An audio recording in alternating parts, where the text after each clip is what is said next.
기도하겠습니다.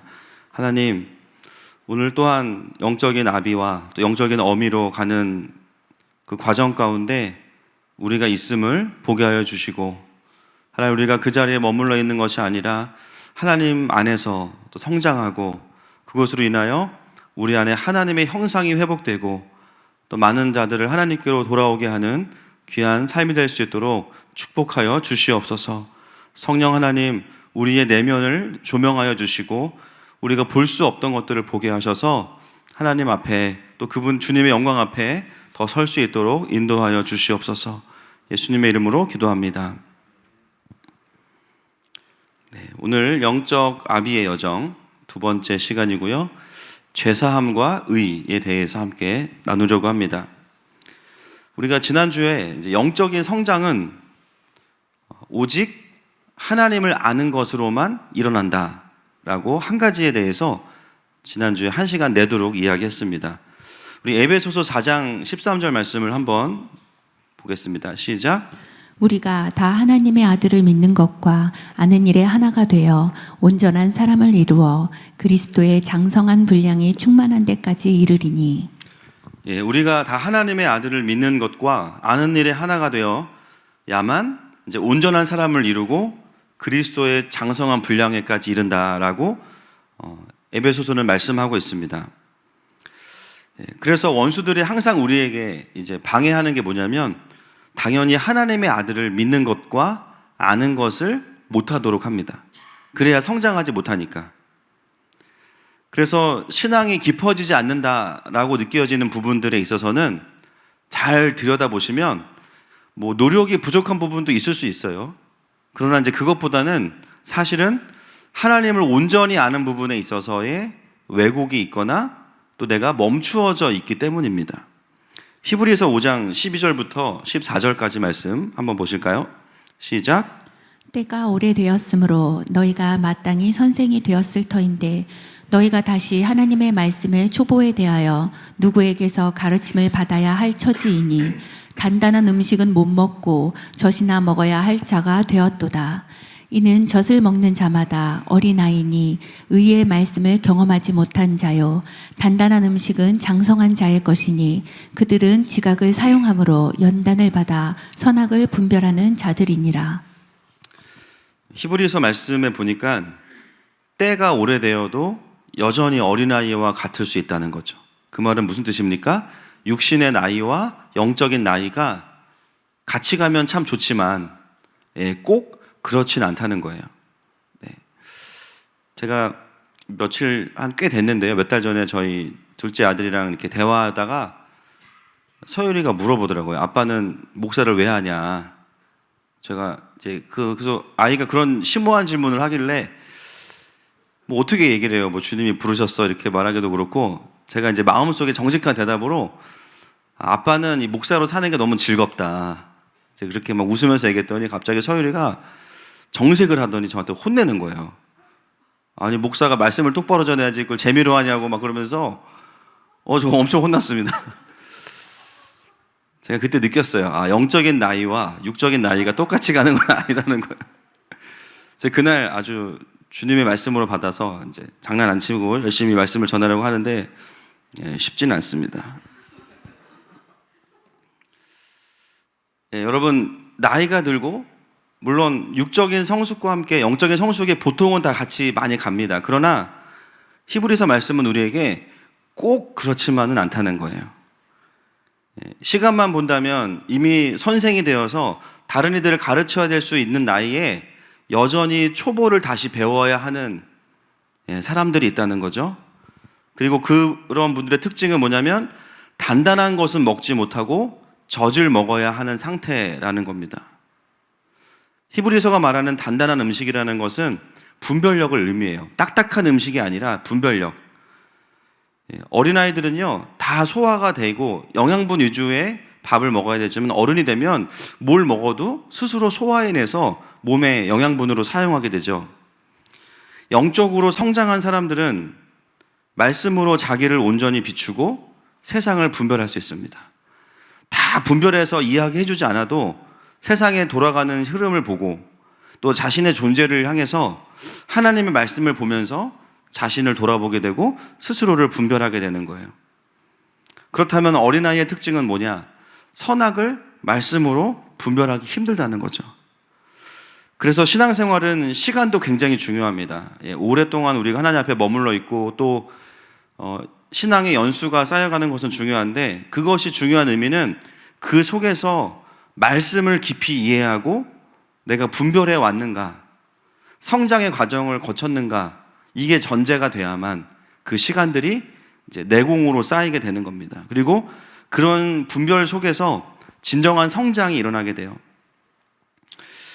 그래서 우리가 이제 속사람 학교나 또 오늘같이 이렇게 매주 앞으로 한 2월 초까지는 이렇게 아주 타겟팅이 된 말씀들은요, 목적이 분명합니다. 나는 왜 교회를 다니는데 성장하지 못하는가? 이 한 가지 목표를 가지고 우리가 좀 돌아보면서 가게 됩니다. 그래서 영적으로 성장판을 한번 확인해 보는 시간이 바로 이 주일 예배 시간이 되겠습니다.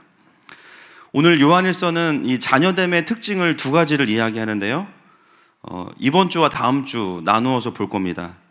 그래서 오늘은 첫 번째 것이 바로 12절에서 읽었던 것인데, 다시 한번 오늘 본문 보겠습니다.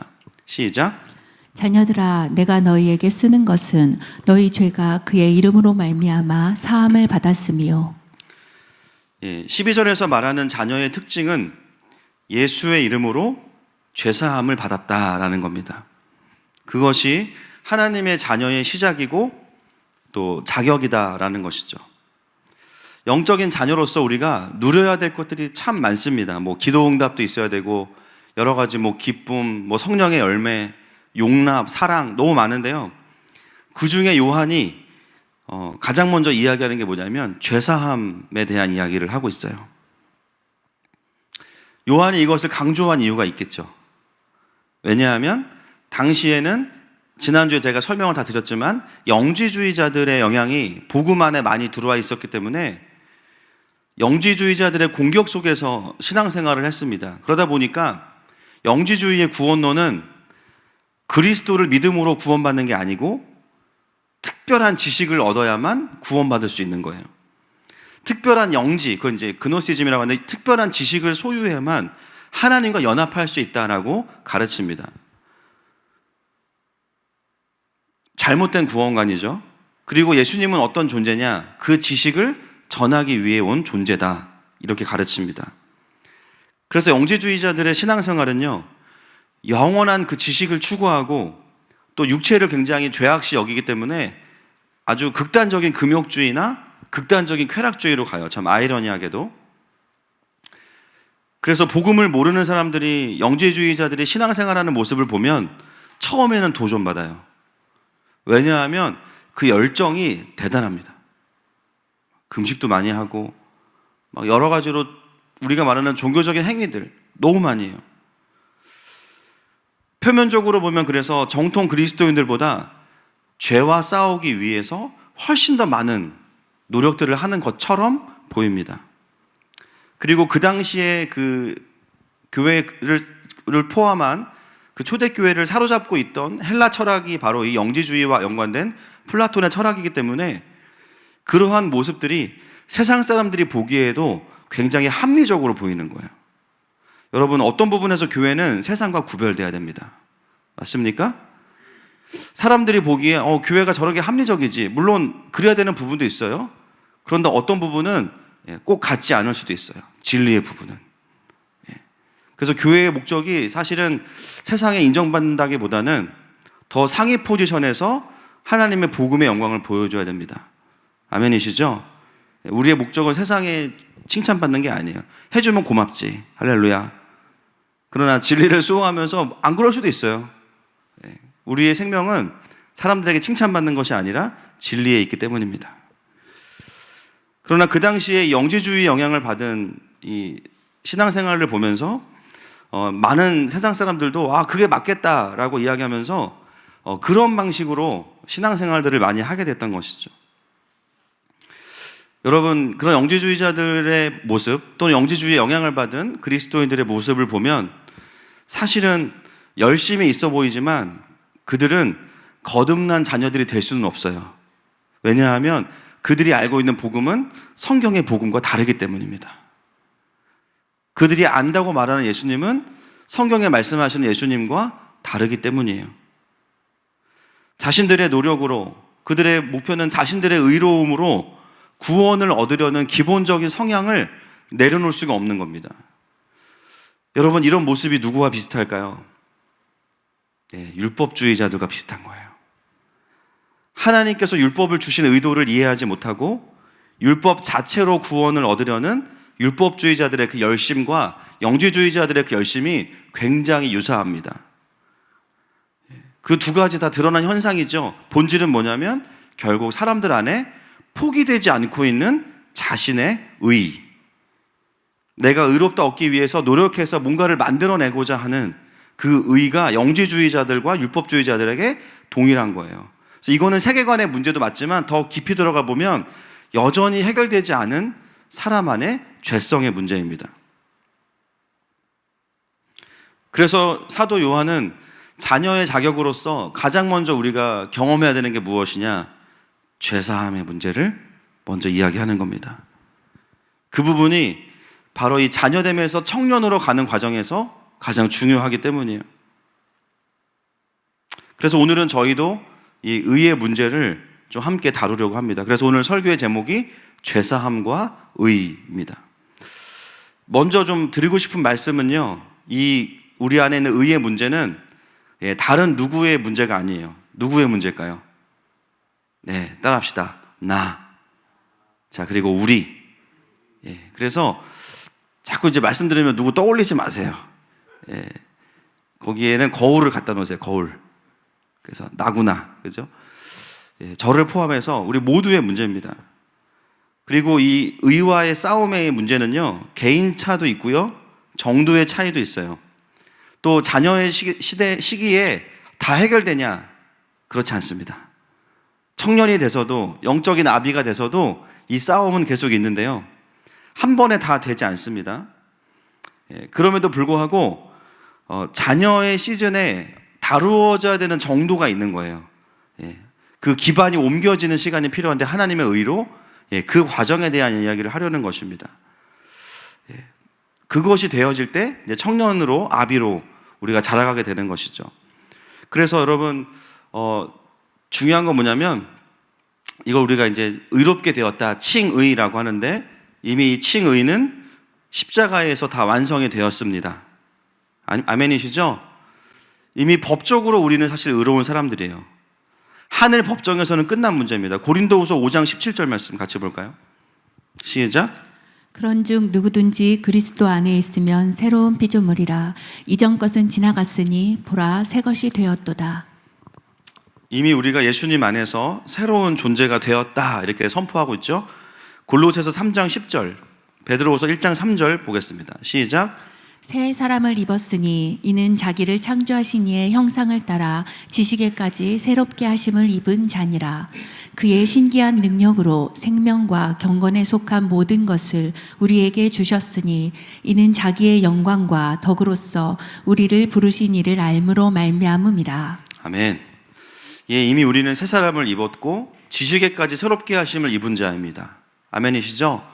이미 하나님께서 하신 일이에요, 십자가에서. 그리고 그의 신기한 능력으로 생명과 경건에 속한 모든 것을 우리에게 주셨고요, 어디로 우리를 초청하시냐?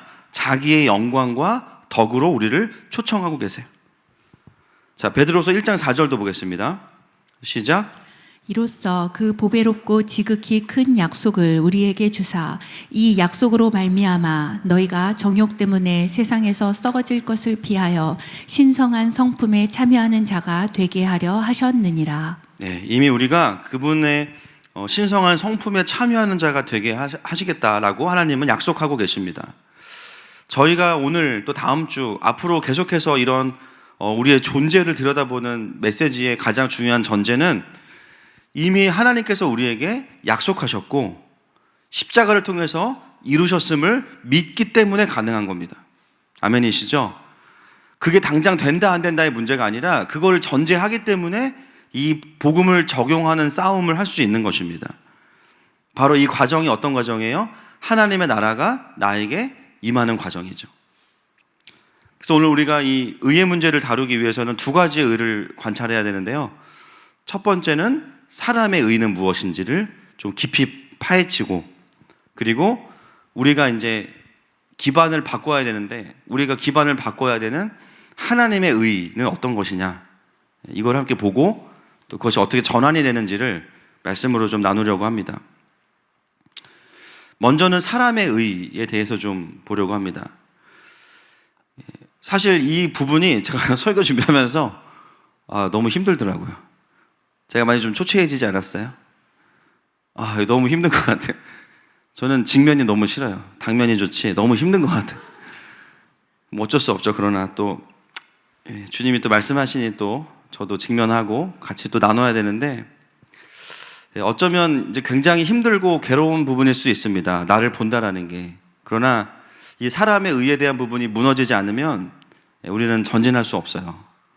그리고 나만 어려운 게 아니라 내 주변 사람들 다 이제 끌어내리기 때문에 반드시 이 문제는 다루고 가야 됩니다. 그래서 미리 말씀을 드리고 좀 함께 보려고 합니다. 원래 사람은 사실 의에 대한 그 갈망이 있어요. 그건 나쁜 게 아닙니다. 근데 그게 어떨 때 이제 선한 것이냐면, 하나님과 연결되어 있을 때 하나님으로부터 오는 생명을 통해서 하나님의 의가 드러나는 존재가 인간이에요. 그래서 의에 대한 갈망이 있는 것은 하나님과 연결하고자 하는 마음인 거예요. 근데 문제는 뭐냐면, 그 우리 안에 있는 의로움이라는 것이 하나님과 연결되어 있지 않은 상태로 드러날 때 그것이 이제 문제가 됩니다. 그 시작이 어디예요? 선악과 사건이죠. 창세기 3장 5절과 6절 말씀을 함께 보겠습니다. 시작. 너희가 그것을 먹는 날에는 너희 눈이 밝아져 하나님과 같이 되어 선악을 알 줄 하나님이 아심이니라. 여자가 그 나무를 본즉 먹음직도 하고 보암직도 하고 지혜롭게 할 만큼 탐스럽기도 한 나무인지라. 여자가 그 열매를 따먹고 자기와 함께 있는 남편에게도 주매 그도 먹은지라. 우리가 너무나 잘 알고 있는 이 선악과의 사건인데요. 선악의 기준과 판단은 원래 누가 하셔야 돼요? 하나님이 하셔야죠. 그런데 이 선악과 사건의 본질이 뭡니까? 내가 하나님처럼 되겠다. 그래서 선과 악을 판단하겠다라는 것입니다. 여러분, 죄성이라는 것은, 악한 행동은 죄성의 열매고요. 죄성의 근본이 뭐예요? 하나님이 없는 것을 추구하는 것. 하나님으로부터의 독립입니다. 그걸 성경은 뭐라고 이야기합니까? 교만이라고 이야기하죠. 이 사람의 의는 인간 안에 있는 교만함을 옳다고 만들어주는, 내가 만들어 놓는 나의 영역들이에요.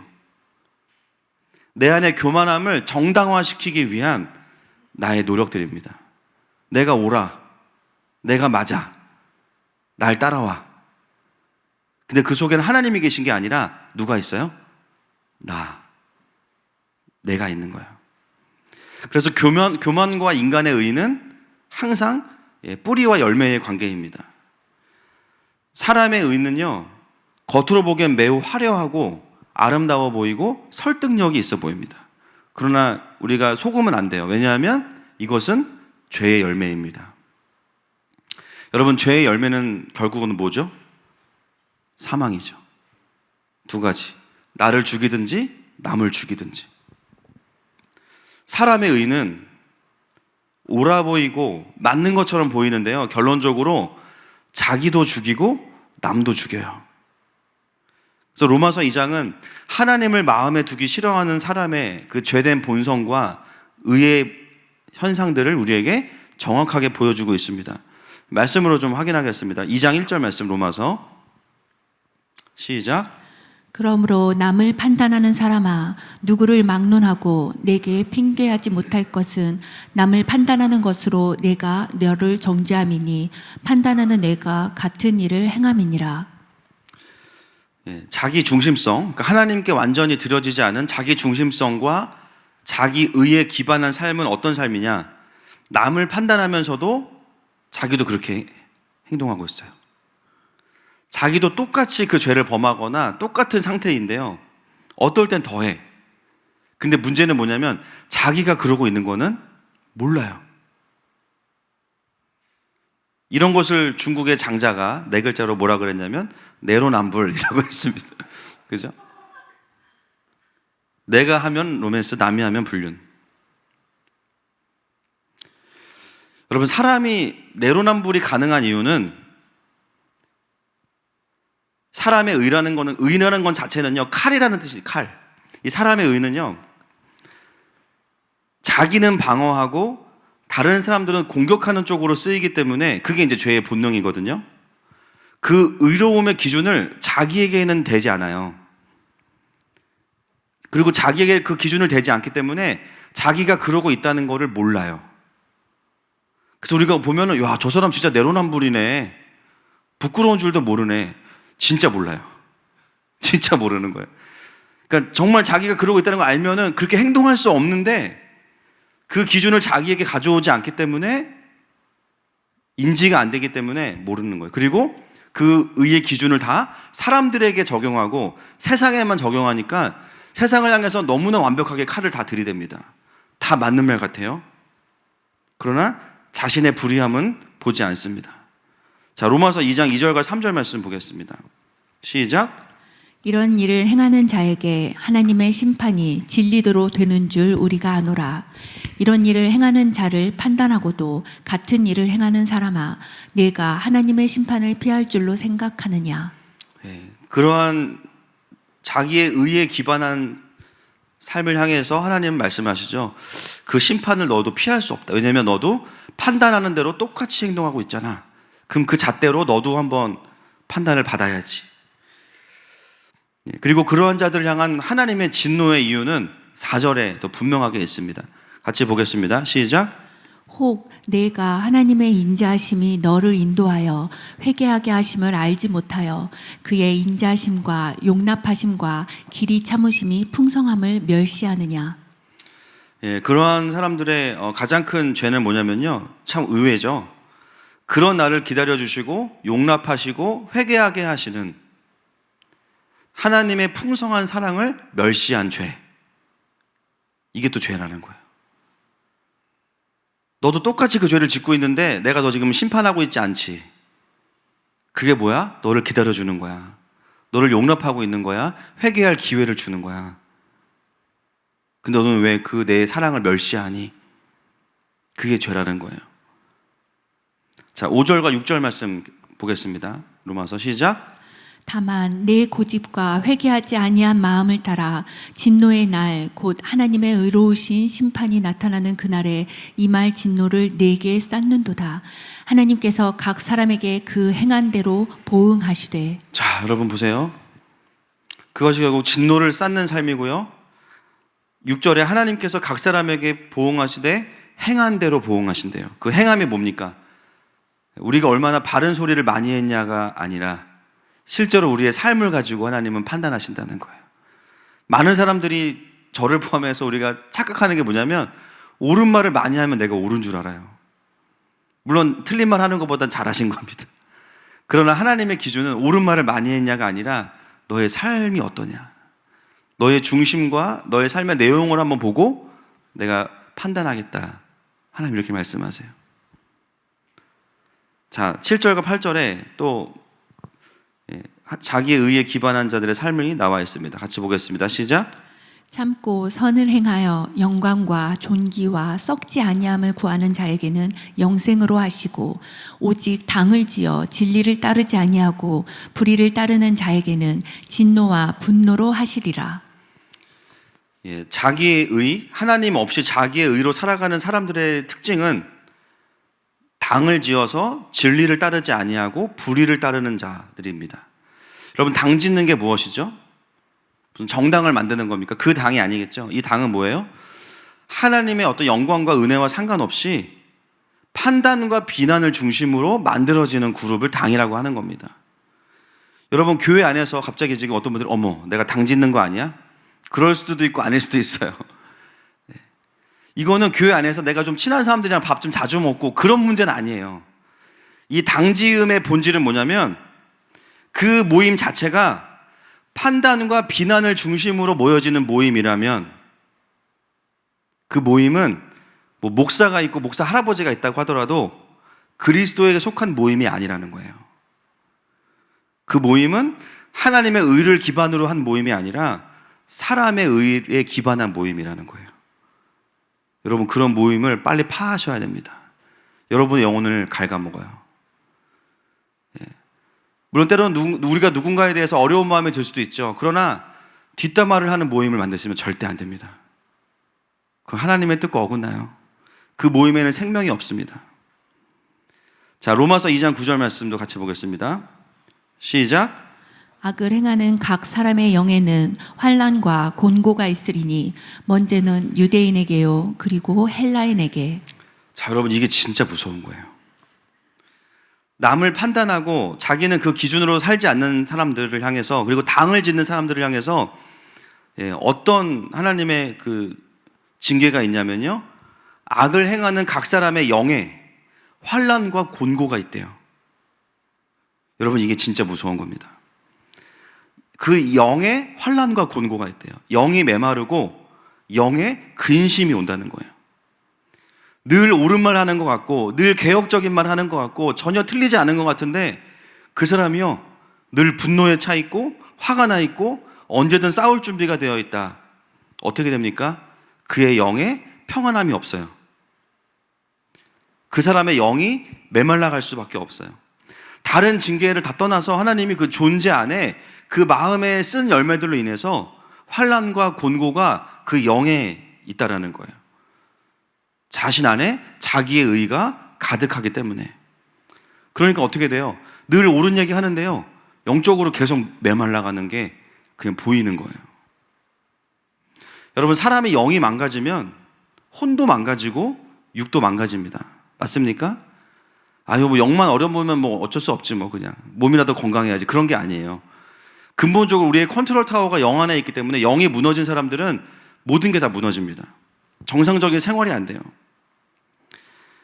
우리가 지금 읽었던 이 로마서 2장은 단순히 불신자들에게만 전하는 메시지가 아니라 뭐라고 이야기해요? 먼저는 유대인에게요, 그 다음은 헬라인에게로다. 모든 사람들에게 다 해당된다는 이야기입니다. 즉, 사람에게 하나님의 은혜가 오지 않으면 기본적인 인간의 죄의 깊은 속성이 우리를 이렇게 살도록 만든다는 거예요. 여러분, 그래서 사람의 이 교만과 의는 정말 무서운 겁니다. 정말 무서운 거예요. 그리고 내가 인지하지 못하는 게 내 의와 내 교만함이에요. 말 자체로는 쉽게 분간하기 힘듭니다. 그래서 많은 분들이, 목사님, 저는 세게는 말하는데 틀린 말은 안 합니다. 저는 성경에 없는 말은 안 해요. 잘했습니다, 여러분. 말이 틀린 게 아니라, 제가 늘 말씀드리죠, 말이 틀린 게 아니라 내 마음이 틀린 거예요. 나의 모든 논리들을 남을 공격하는 데 쓰고 나를 디펜스하는 데만 사용하는 거예요. 심지어 하나님의 말씀조차도 나의 옳음을 증명하기 위한 도구로 아전인수하게 됩니다. 이게 정말 무서운 거예요. 말씀을 이야기하는 것 같지만 그 뒤에 내 의가 숨겨져 있어. 진짜 희한한 게요, 말씀을 이야기하는데 사람들이 살아나는 게 아니고 죽어나갑니다. 눌려요. 묶여요. 말씀을 이야기하는데. 이거는 뭐 말투를 뭐 부드럽게 하라, 뭐 세게 하라, 그런 문제가 아니에요. 여러분, 욕쟁이 국밥집 할머니 아시죠? 예. 말을 부드럽게 해서 여러분 거기 우리가 국밥을 먹으러 갑니까? 가면은 앉자마자 뭐 왔으면 밥 처먹어 이렇게 말씀하시는데, 깍두기 좀 더 줘. 네가 갖다 먹어. 근데 사람들이 거기 가는 이유는 국밥도 맛있지만 욕을 먹고 싶어서 가는 거예요. 그 존재 안에 있는 거죠. 여러분, 말이라는 것은요, 그 안에 뭐가 담겨 있냐면 우리의 영과 우리의 존재가 담겨 있어요. 그러니까 세고 안 세고의 문제가 절대 아닙니다. 아무리 말투를 부드럽게 한다고 해도 그 안에 담겨 있는 내 영과 존재는 숨겨지지가 않습니다. 그러니까 똑같은 말을 들었는데요, 느낌이 굉장히 달라는 거예요. 우리가 복음을 알면서 여전히 내 삶을 정직하게 열어놓고 보면 하나님의 의에 기반하지 않고 자기의 의에 기반해서 살아가는 영향력이 더 크다면 청년에서 아비로 가는 삶이 상당히 멈추어져 있거나 굉장히 천천히 진행되거나 어려운 상황일 거예요. 여러분, 어린아이들이 싸우는 거를 보면 이제 각각의 입장을 들어보잖아요. 그러면 어떠세요? 그 누구도 잘못한 사람이 없습니다. 저희 집에도 이제 두 자녀가 있지만 항상 서로 자기가 옳아요. 들어보면 진짜 얘가 옳고 들어보면 얘가 옳아. 여러분, 아이들의 특징이 뭔지 아세요? 자기의 의를 가지고 싸워요. 자기의 정당성을 주장하는 게 핵심입니다. 들어보면 아무도 잘못한 사람이 없어요. 결론이 어떻게 될까요? 엄마의 심판이 임함이죠. 근데 둘 다 하지 마. 둘 다 앞으로 이거 갖고 못 갖고 놀아. 오늘은 둘 다 떨어져 있어. 둘 다 엄마의 심판이 임합니다. 여러분, 아이들은 그럴 수밖에 없는 게요, 자기의 의가 다루어지지 않았기 때문이에요. 제가 늘 말씀드리는 게 아이들에게 뭐 길을 살려주는 거 너무 중요한데 그 길을 살리다가 잘못 살리면요, 죄성에 기반한 의를 살려버려요. 그러면요, 진짜 어려워지는 거예요. 아이들을 키우면서 살려야 될 게 있고 다루어 줘야 될 것들이 있는데요, 이거를 구분을 못하면 나중에 이 아이가 성년이 돼서 정말 더 비싼 수업료를 낼 수밖에 없어요. 사회생활 하면서. 무조건 아이들을 부모의 그 권위로 누르나는 게 아닙니다. 정확하게 자신의 의가 다가 아님을 아이들도 알아야 돼요. 아, 내 위에 권위자가 있고 내가 늘 옳은 것만은 아니구나. 틀릴 수도 있구나. 내 죄성대로 내가 옳다고 여기는 대로 하는 것이 다 맞는 것은 아니구나. 아이들이 살아가면서 성장하면서 그것들이 반드시 다루어져야 됩니다. 그게 안 되고 성인이 되면요, 인생이 굉장히 피곤해지겠죠. 어디를 가도 다 트러블 메이커가 될 거예요. 자기의 의를 강화시켜서 가는 곳마다 분열되고 싸움하고, 제가 이걸 이제 칼싸움이라고 하는데, 가는 곳마다 칼싸움하면, 왜냐면 나의 의와 이런 사람이 나만 있는 게 아니거든요. 또 있어요, 자기의 의를 가진 사람들이. 그럼 만나면 이제 진검승부를 하는 거죠. 누가 더 세냐, 의의 싸움을 겁나게 합니다. 그러니까 아비가 없는 곳에 자녀들만 가득하면 거기는 완전 전쟁터인 거예요. 다 싸우는 거예요. 그래서 아이들의 특징은 자기의 의가 여전히 앞서고 있다는 것이죠. 나랑 트러블이 있는 사람들은 다 틀린 사람이고 다 잘못된 사람이고 다 괴물입니다. 들어보면 완전히 상대방을 괴물로 만들어놔요. 여러분, 이 문제는요, 우리가 밥 많이 먹는다고 해결되는 문제가 아닌 거예요. 나이 든다고 해결되는 문제가 아닙니다. 나이 들면 어떤 기술이 개발되냐면 이 칼을 굉장히 아주 젠틀하게 풀어내는 능력이 개발돼요. 그럴 뿐이에요. 존재가 해결이 안 되면 똑같습니다. 오히려 이 의의 문제가 다루어지지 않으면요, 나이가 들면서 그 의를 강화시키는 구조를 많이 만들어내요. 돈이 많아지거나 실력을 키우거나 어떤 작은 성공들을 통해서 나에게 리더십이 주어지면 나의 의를 가지고 휘둘러 버립니다. 그럼 어떻게 돼요? 그 권위 아래에 있는 사람들은 눌려버리는 거예요. 그래서 우리가 그렇게, 그죠, 전국에 있는 부장님들 때문에 힘들어하는 이유는 바로 이 의의 문제입니다. 그리고 꼰대 담임 목사들이 생기는 이유도 부교육자 생활을 그렇게 했기 때문에, 본인 안 그럴 것처럼 말해놓고, 제 이야기 아니에요. 담임 목사 돼서 다 눌러요. 그리고 또 위험한 부분은 뭐냐면 이 의의 문제가 다루어지지 않은 채로 사역자가 된다. 아, 이건 진짜 위험한 거죠. 왜냐하면 명분이 생겨버리는 거예요. 사역이라는 이름으로, 하나님을 위한다는 이름으로, 하나님의 영광이라는 이름으로 다루어지지 않은 자기의 의를 다 합리화시켜버리고 강화시켜버릴 수 있어요. 물론 그 사역은 굉장히 필요한 일이고 중요한 일인데요, 그러나 내 의의 문제가 다루어지지 않은 채로 사역을 하게 되면 사역이란 이름 뒤에 나의 칼을 가지고 있게 돼요. 어떻게 됩니까? 사람들을 정죄하게 되죠. 그래서 사역을 하면서도 난 이런 사역을 해, 나는 남들과 틀려, 아무리 옳고 아무리 필요한 사역이어도 의의 문제가 해결되지 않으면요, 그 사역을 통해서 하나님의 나라는 물론 확장이 될 거예요. 그 일 자체는 하나님이 하시니까. 근데 문제는 뭐예요? 그 사역을 하고 있는 내가 문제인 거예요. 하나님의 형상이 회복되는 게 아니라 나의 의를 더 강화시켜가요. 사역이란 이름으로. 자신에게 독이 쌓이는 걸 몰라요. 근데 어느 순간 내가 옳은 일을 하기 때문에 옳은 사람이야 라는 메시지를 가지고 다른 사람들을 칼로 죽여버립니다. 여러분, 우리가 옳은 일을 하기 때문에 옳은 사람이 아니에요. 우리가 그 일들을 하는 이유는 구원받았기 때문이에요. 은혜 받았기 때문이에요. 그 일을 하면서 우리는 지분이 없어요. 내가 이런 일을 하니까 너희가 다 날 인정해야 돼, 날 도와야 돼, 그런 거 없어요. 그냥 감사해서 하는 거예요. 아멘입니까? 이것이 자기의 의를 기반한 삶을 살아가는 사람과 하나님의 의로 옮겨지는 사람들의 그 변화의 과정이죠. 여전히 자기의 어떤 것으로 자기의 의를 강화하려고 하면 그 열매는 반드시 사망일 겁니다. 뭔가 선한 일이고 뭔가 사역이라고 하지만 이상한 열매들이 맺혀지는 거예요. 예, 본질적으로 어떤 문제입니까? 사람의 의의 문제입니다. 가정에서도 마찬가지예요.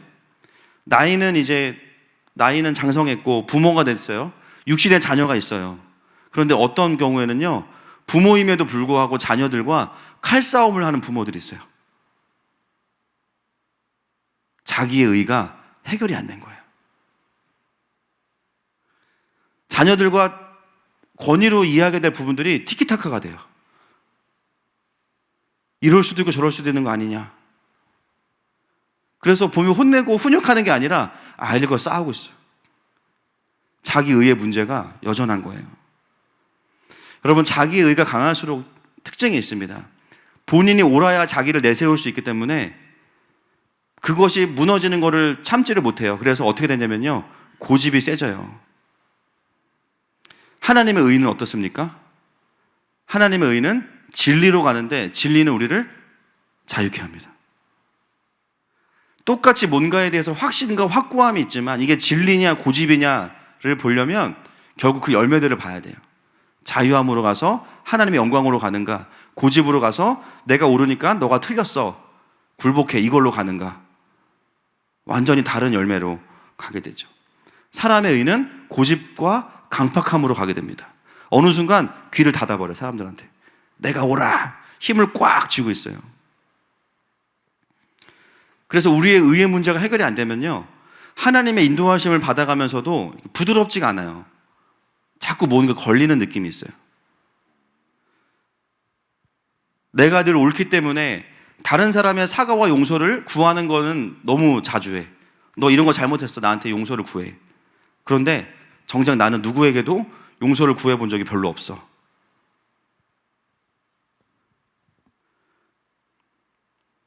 그래서 우리가 어른이 된다는 거, 아비가 된다는 것의 특징 중에 하나가 뭐냐면요, 아비가 된 사람들은 잘못을 인정합니다. 그게 좀 되는 분들은 이제 많이 성장하신 거예요. 어른의 특징, 때로는 잘못 안 했어도 미안하다고 할 수 있는 거예요. 왜냐하면 그런다고 내 존재가 무너지는 거 아닌 거 알아요. 잘못을 인정하고 용서를 구한다면 많이 성장하고 계신 거예요.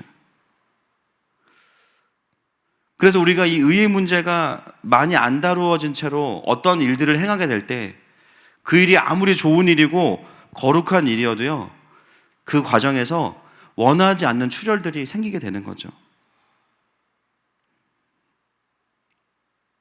나 때문에 사람들이 많이 다칩니다. 가족들, 직장 동료들, 교회 지체들. 제가 목사로 살면서 제일 괴로운 게 이거예요. 제가 송구영신 때 설교하고 집에 가서 또 바로 예배를 드렸잖아요.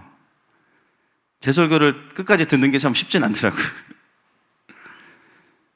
제가 처음에는 너무 막 손발이 오그라들고, 저는 이제 한 10분 정도만 모니터링 해요. 그냥 소리가 어떻게 들리나. 근데 이제 꼼짝없이 가족들이랑 풀로 예배를 같이 송구영신 때 드려야 되니까, 근데 들으면서 일단은 제가 뭘 느꼈냐면, 평생 설교만 해야겠다.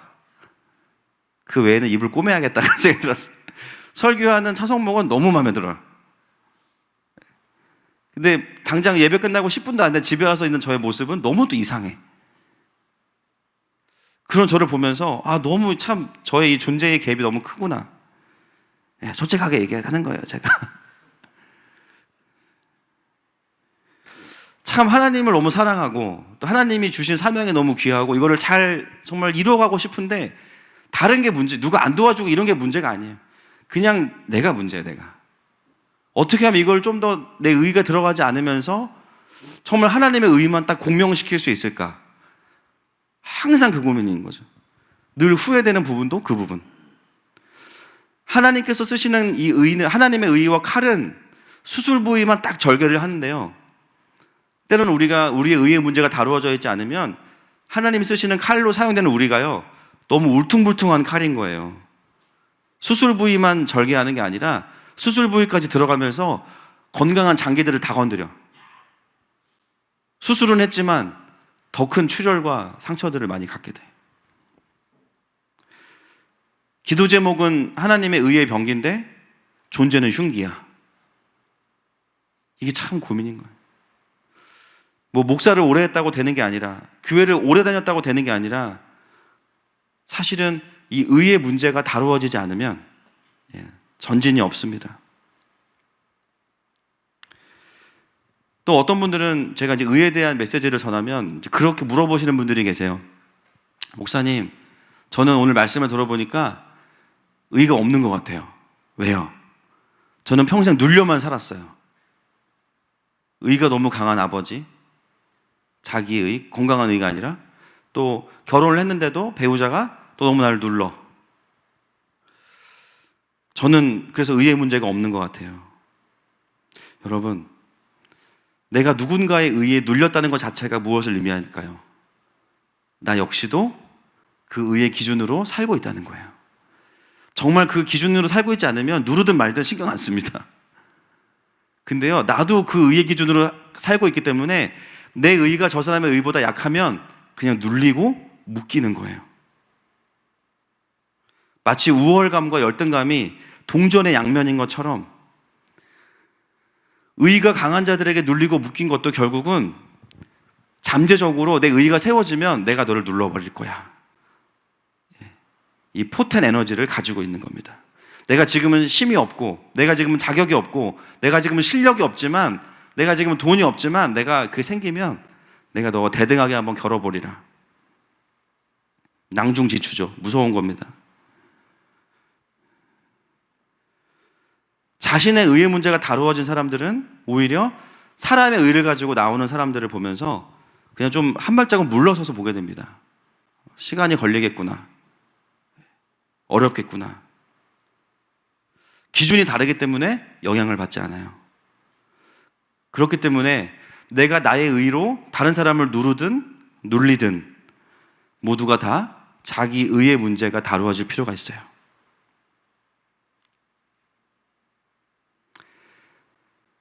지금 제 귀에는 유튜브 시청자 수가 떨어지는 소리가 들리고 있습니다. 네. 오늘은 아니네 이런 분들이 지금 속속히 이탈하고 막 다른 예배로 도망가고 계시는데, 뭐 가셔도 되는데요, 상황이 바뀌진 않아요. 이게 뭐 유튜브 채널을 바꾼다고 되는 게 아니라 존재의 문제지 뭐 제 문제입니까 이게? 교회나 메신저의 문제가 아니에요. 환경을 바꾼다고 될 게 아닙니다. 이게 뭐 개종한다고 해결될 게 아니에요.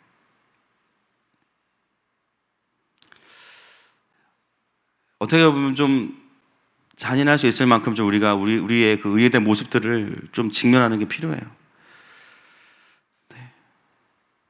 자, 그렇다면 하나님의 의는 어떤 것인가? 네, 정확하게 반대죠. 정확하게 반대. 고린도후서 5장 21절 말씀 보겠습니다.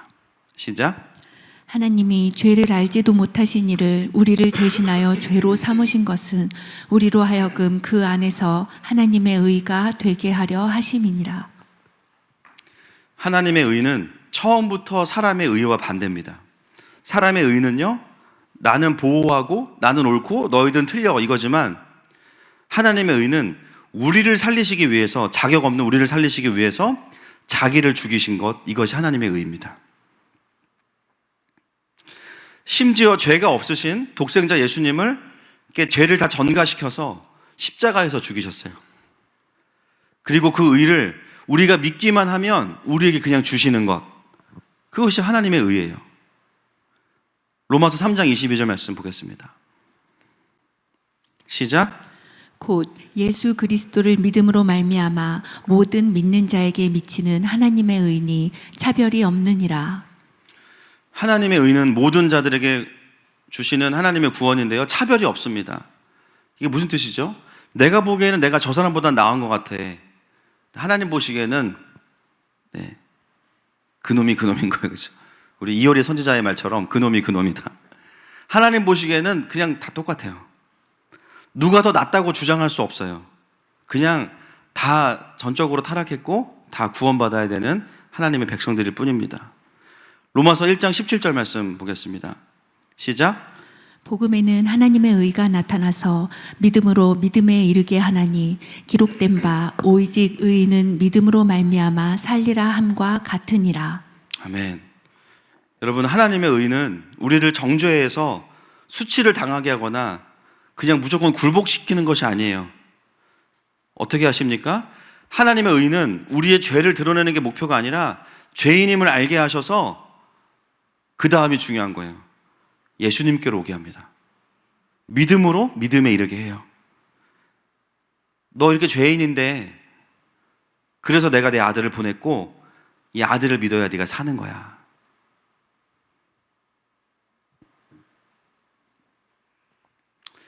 여러분, 하나님의 의로 사는 사람들도요, 옳은 소리 하고 바른 소리 해야 돼요. 맞습니까? 그러니까 아무 말도 하지 마세요. 그게 아닙니다. 똑같이 옳은 말 하고 똑같이 성경에 있는 말을 해야 됩니다. 그러나 신기한 건 뭐냐면 자기의 의가 다루어져서 하나님의 의를 이야기하기 시작하면 열매가 다르다는 거예요. 더 많은 사람들에게 하나님의 의가 풀어지게 됩니다. 하나님의 의의 열매가 나타나게 돼요. 사람들이 자신의 존재를 보게 되고, 그러나 거기서 정죄받거나 눌리는 게 아니라 죄를 돌이켜서 십자가로 가까이 가게 돼요. 믿음으로 믿음에 이르게 됩니다. 하나님 아버지를 만나는 자리로 나오게 돼요. 그것이 복음에 나타나 있는 사람의 의가 아니라 하나님의 의입니다. 그 하나님의 의는 사람을 누르거나 묶지 않아요. 압제하지 않습니다. 고린도후서 3장 17절 말씀 보겠습니다. 시작. 주는 영이시니 주의 영이 계신 곳에는 자유가 있느니라. 요한복음 8장 32절 말씀. 시작. 진리를 알지니 진리가 너희를 자유롭게 하리라. 아멘. 누가복음 4장 18절도 읽겠습니다. 시작. 주의 성령이 내게 임하셨으니 이는 가난한 자에게 복음을 전하게 하시려고 내게 기름을 부으시고 나를 보내사 포로된 자에게 자유를, 눈먼 자에게 다시 보게 함을 전파하며 눌린 자를 자유롭게 하고. 아멘. 눈먼 자들은 눈을 떠서 주의 영광을 보게 되고, 죄와 정죄에 갇힌 자들은 일어나서 자유케 되고 또 하나님의 영광을 향해서 달려가게 됩니다. 그것이 하나님의 의가 풀어지는 곳에 나타나는 열매고 꽃이에요. 거기에는 정죄가 아니라 회개와 구원과 생명과 거룩의 열매가 맺혀집니다. 여러분, 이것이 하나님의 의가 우리에게 주시는 은혜의 열매입니다. 우리가 성장해가는 과정은요, 어떤 과정이냐면 사람의 의에 기반한 삶에서 구원을 경험하고 하나님의 의로 우리가 이사가는 과정 속에 여러분이 어딘가에 지금 계신 거예요.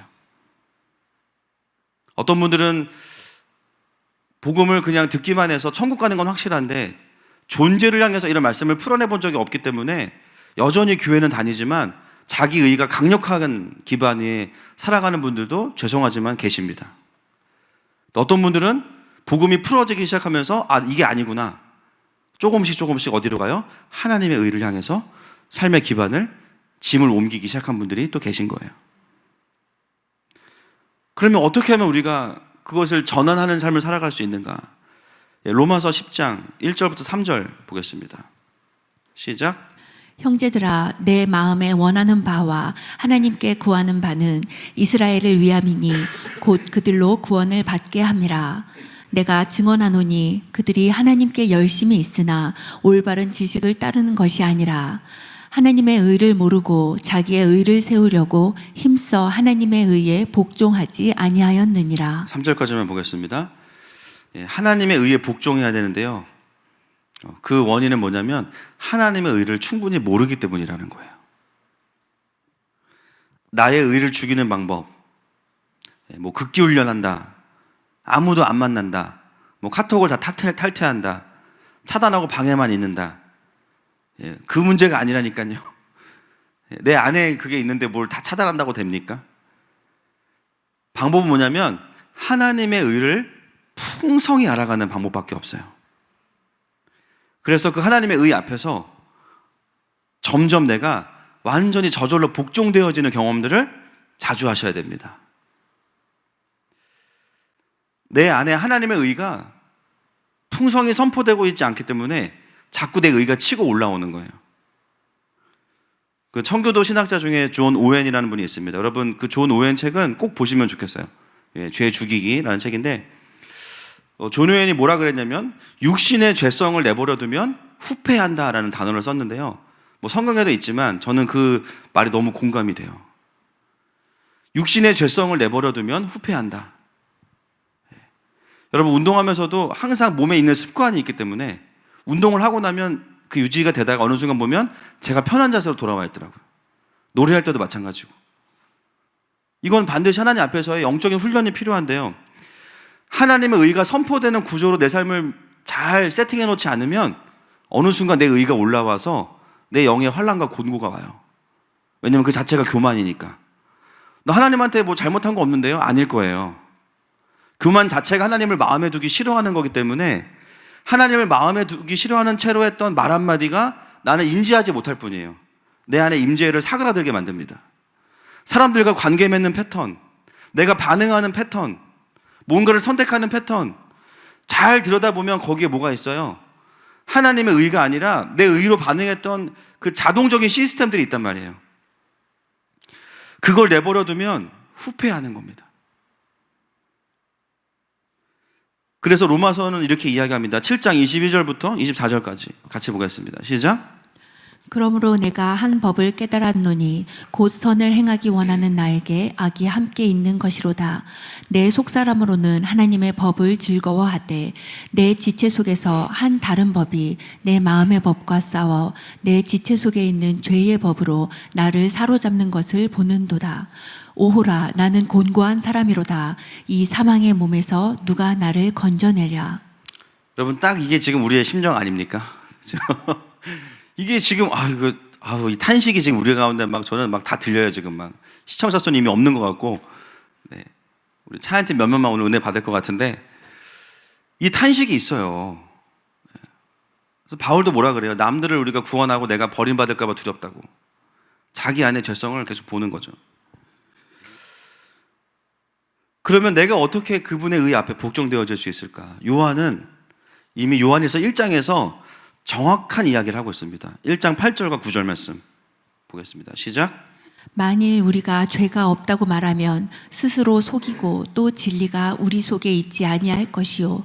만일 우리가 우리 죄를 자백하면 그는 미쁘시고 의로우사 우리 죄를 사하시며 우리를 모든 불의에서 깨끗하게 하실 것이요. 여러분 이 말씀에 반드시 즐겨찾기를 해놓으시고 자주 보셔야 돼요. 하나님의 의가 우리에게 풀어지는 말씀입니다. 여러분 우리의 의를 무너뜨리는 거는요 십자가의 의 외에는 없어요. 그 방법이 뭐예요? 십자가 앞에서 나의 죄를 인정하고 고백하는 거죠. 그리고 그 다음은 뭐예요? 우리가 할 수 있는 게 없어요. 그 다음 뭐냐면 그분이 하시는 거예요. 나를 사하시고 미쁘시다는 게 충성스러우시다는 거거든요. 믿을만하다. 그러니까 하나님께서 미쁘시다는 건 뭐냐면 내가 내 죄를 고백한다고 해서 누구한테 말씀하실 분이 아니라는 얘기예요. 쉽게 말하면. 그리고 우리를 향해서 신실하시다라는 거예요. 그래서 미쁘신 그분께 나의 죄를 고백하면 그분이 우리의 죄를 사하실 뿐만 아니라 그 다음 모든 불의에서 우리를 깨끗하게 하신다. 예수님은 미쁘신 예수님이시고요. 죄를 사하시는 예수님이시고요. 모든 불의에서 우리를 깨끗하게 하시는 분이세요. 그 불의가 놀랍게도 내 의입니다. 하나님은 가끔 내가 정신 못 차리고 잘 직면 못 하니까 가끔 이제 매를 드실 때가 있지만 그 징계의 역할은 뭐냐면 십자가 앞에까지 그냥 오게 만드는 정도입니다. 그게 다가 아니에요. 결국 그분의 십자가 앞에 와서 서게 되면 내 죄가 보이고 인정이 되게 되고요. 그 다음부터는 그분이 나에게 사역하시는 거예요. 그분 앞에 서면, 십자가 앞에 서면 우리가 깨닫는 것, 와, 내 안에 어떤 의도? 초라한 것이구나. 내가 스스로 옳다고 여겼지만 내 마음속에 또 온갖 더러운 것들이 얼마나 하나님 앞에서 거룩하지 못하는 것인지를 그냥 보게 됩니다. 내가 그토록 옳다고 쌓아왔던 나의 의가 얼마나 초라하고 폭력적인 것인지를 알게 돼요. 그 십자가 앞에서 우리가 보이게 되는 반응은 와, 내가 불의한 사람이구나. 그냥 그 나의 의가요, 그냥 와르르 무너집니다. 그리고 나면 죽어야 마땅한 내가 하나님의 은혜로 살고 있다는 것이 절박하게 느껴져요. 근데 그 상태로 이제 일상을 사는 거예요. 이거보다 자세하게 가르쳐 드릴 수는 없어요. 이제. 정말 아주 구체적인 겁니다. 그 상태로 일상의 마음과 살아가는 마음들을 가져가는 거. 늘 우리 마음 가운데 뭐가 있어요? 십자가가 있는 거예요. 사람들을 만날 때도, 혼자 있을 때에도, 뭔가를 결정할 때에도, 예배할 때에도. 그럼 어떻게 되냐면요, 주장하던 삶이 좀 사그라들게 돼요. 로마서 5장 8절 말씀 보겠습니다. 시작. 우리가 아직 죄인 되었을 때에 그리스도께서 우리를 위하여 죽으심으로 하나님께서 우리에 대한 자기의 사랑을 확증하셨느니라. 아멘. 우리가 뭔가를 해결했을 때가 아닙니다. 우리가 아직 죄인 되었을 때에 그리스도께서 우리를 위하여 죽으셨어요. 우리가 이걸 놓치는 순간 내 의를 붙잡게 되는 거예요. 여러분, 우리가 여러 주님을 만나야 되지만, 성품을 경험해야 되지만 미쁘신 주님을 만나십시오. 우리를 모든 불의에서 깨끗게 하시는 그분을 자주 만나셔야 됩니다. 그래야만 우리의 의가 사그라드는 삶을 살게 될 수 있어요. 그리고 그것이 십자가의 능력을 경험하는 인생입니다. 오히려 내가 자주 하나님 앞에서 무력해지셔야 돼요. 내가 할 수 있는 게 없구나. 자주 무너지셔야 돼요. 우리는 또 어느 순간 그 의의 탑을 쌓고 있거든요. 무너질 때 예수님께서 오셔서 그 모든 불의로부터 저와 여러분을 깨끗게 하십니다. 그러면 내 속에 두 가지의 메시지가 남게 되거든요. 첫 번째, 나는 틀렸구나. 이게 항상 있어야 돼요. 영적인 겸손함인데 정죄가 아니에요. 나는 틀렸어. 두 번째, 하나님은 항상 옳아. 영적인 겸손함과 영적인 확신이 있어야 돼요. 이걸 성경에 뭐라 그러냐면 자기 부인이라고 하죠. 나는 틀렸다. 이게 자기 부인이거든요. 자기 부인의 스위치는 이제 자기에 대한 의는 꺼지고 하나님께서 오르시던 하나님에 대한 긍정과 인정의 스위치는 켜지고, 그 상태로 우리가 진리를 선포하기 시작하면 놀랍게도 더 많은 자녀들에게 하나님의 의가 선명하게 들려집니다. 사람들을 진리로 인도할 수 있게 되는 거예요. 베드로전서 5장 3절에 보면 장로들에게 하는 권면이 있습니다. 뭐라고 이야기하냐면요, 주장하는 자가 되지 말고 양무리의 본이 되라. 이 이야기가 무슨 뜻일까요? 말씀을 전하지 말라는 게 아니에요. 여기서 주장한다는 거는 쉽게 말하면 옳은 말이지만 사람들이 그 말을 듣고 싶어 하지 않는다는 거예요. 어떤 행위의 문제가 아니라 그 존재로부터 그 옳은 말을 듣고 싶어 하지 않는다는 거예요. 주장만 하지 말라는 거예요. 결국 그 사람에게서 그 메시지에 대한 삶과 마음과 진실함이 느껴지지 않는 거죠. 사람들이 옳은 말을 하면 할수록 귀를 막고 눌리고 도망가. 결국 뭡니까? 자기 의의 문제인 거예요. 그런데 자주 그분의 십자가를 경험하게 되면요, 우리가 어떤 상태가 되냐면 아까도 이야기한 것처럼 나는 부인하고 겸손해져 있고요, 하나님의 의에 대해서는 확신을 갖게 돼요. 제대로 된 하나님의 의가 더 풀어지는 통로가 됩니다. 그리고 자녀에서 청년으로 아비로 가는 여정을 떠나게 되죠. 이것이 오늘 요한이 말하고 싶어하는 죄사함과 의와의 관계입니다. 하나님의 자녀됨을 온전히 누리는 삶은 뭘 했기 때문이 아니라 죄사함으로부터 시작되는 거예요. 전적인 은혜, 할렐루야. 전적인 하나님의 받아주심. 그 은혜를 받은 사람들은 어느 순간부터 자기의 의를 쌓으려던 벽돌들을 내려놓고 하나님의 의가 있는 곳으로 이전을 하게 됩니다. 여러분, 우리가 구원받은 백성들이죠. 맞습니까? 맞아요. 그런데 우리가 구원받은 이후에도 여전히 나의 옳음을 증명하기 위해서 수고하고 애쓰고 긴장하고 완벽해지기를 추구한다면, 그렇게 수고하고 애쓰는 삶을 살아가는 우리를 바라보시는 하나님 아버지의 마음이 얼마나 안쓰러우실까요? 누군가에게 나의 옳음을 증명하기 위해서 내 인생을 다 허비하고, 누군가와 경쟁하고 이기기 위해서 나를 허비하고, 누군가에게 나를 주장하기 위해서, 근거를 만들기 위해서 나의 노력으로 뭔가를 만들어내고, 여러분, 이런 긴장과 힘을 쓰는 삶은 사실은 하나님의 자녀들에게 주어진 풍성한 삶과는 조금 거리가 먼 거예요. 잘해도 문제고 못해도 문제겠죠. 그런 삶은 나를 죽이고 끊임없이 내 주변의 사람들을 메마르게 하고 조금씩 그들을 또 어렵게 만들 겁니다. 오늘 주님이 뭐라고 말씀하세요? 이제 그렇게 살지 않아도 된다고 말씀하시는 거예요. 오히려 그 힘과 긴장을 풀어야 너가 살아날 수 있다라고 말씀하시는 거예요. 발성 연습하면서 제일 힘든 게 아이러니하게도 힘 빼는 겁니다. 힘 빼는 게 제일 힘들어. 이게 참 웃긴 일인 것 같아. 목에 힘을 빼야 되는데.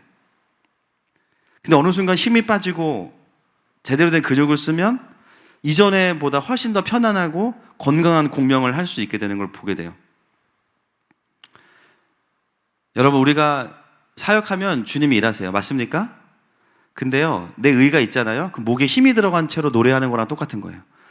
소리는 나. 근데 목이 쉬어. 결절도 와요.